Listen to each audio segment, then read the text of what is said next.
sobrang nakakatakot. So andito ngayon si Tatay Gilberto. Gilberto Balesteros. Balesteros. So ayun mga idol, andito ta ngayon sa sa isang bahay na ni Tatay Gilberto Balesteros. Balesteros. So ayun, siya po ang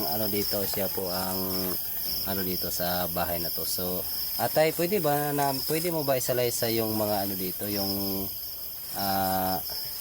mga dito, nangyayari mga ba sa pangyayari bahay dito, ang mga nakakatakot na experience dito sa bahay na to?